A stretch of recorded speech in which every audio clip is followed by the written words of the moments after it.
EAC 2022 is happy to be in the vibrant cities of Belfast and Dublin and visiting the magical shores of Northern Ireland.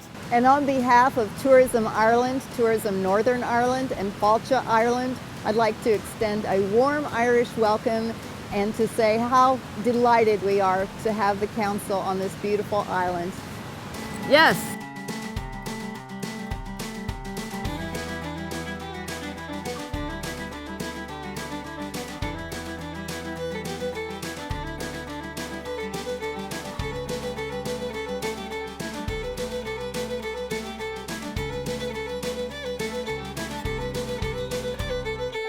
The EAC Council had an incredibly powerful meeting in Northern Ireland, bringing stakeholders from all over the world together to be looking at the future of educational travel. We need to leave home in order to get new perspectives and have new ways of thinking and viewing the world. I have been really blown away by the hospitality of the Republic of Ireland and Northern Ireland, and to see how the past, present, and the future are all really woven together.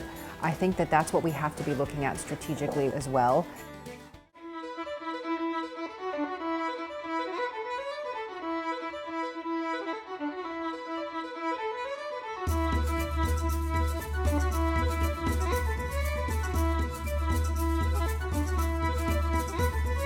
Reporting from the piano bar at the Europa Hotel. The Hotel Europa is actually known for being the most bombed hotel in the world, with 36 bombed attacks during the Troubles era, late 1960s to 1998. This is my third visit to Ireland, and I've never been up north. This area is absolutely beautiful. I'm in love with Belfast, and I can't wait to return. We've had extremely productive meetings. We're looking for a way to make the ETC community more inclusive. What does that mean, and how is it going to look in the future, and how do we move this conference forward? One of the biggest reasons I travel is for the food and the cuisine. The cuisine in Northern Ireland just cannot be beat. One of my absolute favorite has been the cheese. We set out on an exploration of the city of Belfast through drink and food, prepared in the kitchen by an Irish chef who's not just serving you a meal, but serving you a history. It tells a wonderful story of the place we're visiting. Oh my gosh, this is amazing. I'm feeling as if we're right here in the Titanic, and as you walk around this amazing museum, the bow of the ship, the live sounds, the interviews that are live, a 3D experience, to hear what it took to build this ship and the sister ships. It's really more history than I think most people have ever known.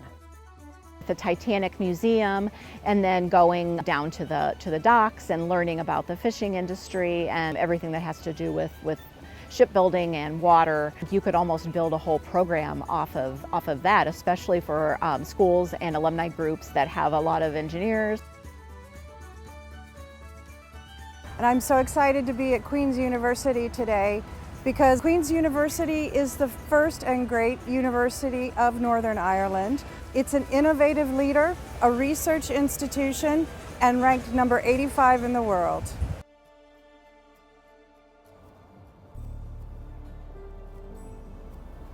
The many faces of Belfast, the many voices of Belfast, the many images of Belfast, very powerful, very poignant, and very timely. I think it would be a wonderful launching point to look at how we can resolve other conflicts in the world. I know that when I've traveled to other places, that they have talked to looking to Ireland for inspiration. I mean, when you look at how long the conflict went on here, it's absolutely inspirational that they've been able to come this far. It can give the rest of us hope. They've turned something that was incredibly turbulent, and it's turned into something quite inspirational.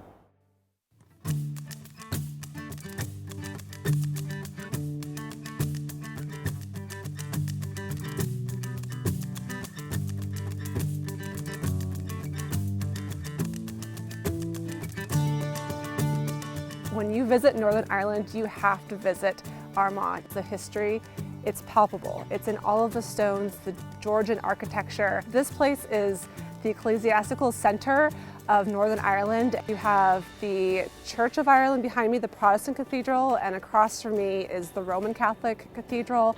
So if you think about all of the political history of Northern Ireland, this really symbolizes a lot what you could experience elsewhere in the country. In Northern Ireland, there's definitely a sense of pride in their products and what they're producing. I think it is totally worthwhile to include the countryside in part of our programming because it gives you a different feel for the place. Getting out of the cities and seeing the agriculture and seeing how it works is important to see how much is actually grown here and produced, how much production comes out of these valleys. To be sitting here in the middle of an orchard in a meeting room, and as we're talking about these kind of weighty, heavy issues, things to do with sustainability and the sustainability of travel and diversity, equity, and inclusion, and how to incorporate that into our programming. To be doing that in the middle of an orchard is really, really amazing.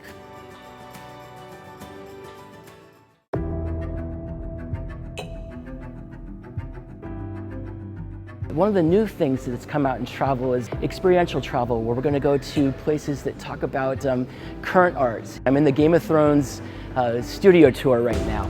This has all the film sets, the film costumes, swords, and shields from the Game of Thrones series. And this is something where you can make a broader tour. There are a lot of film locations that were shot in Northern Ireland. It's just an absolutely amazing experience.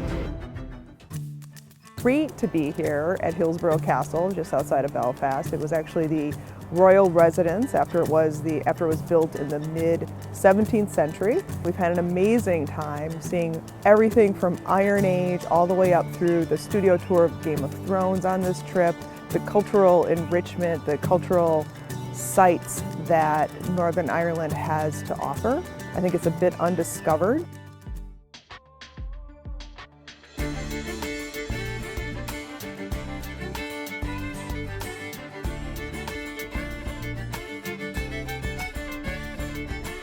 We're here at the Bushmills Distillery, and it's amazing.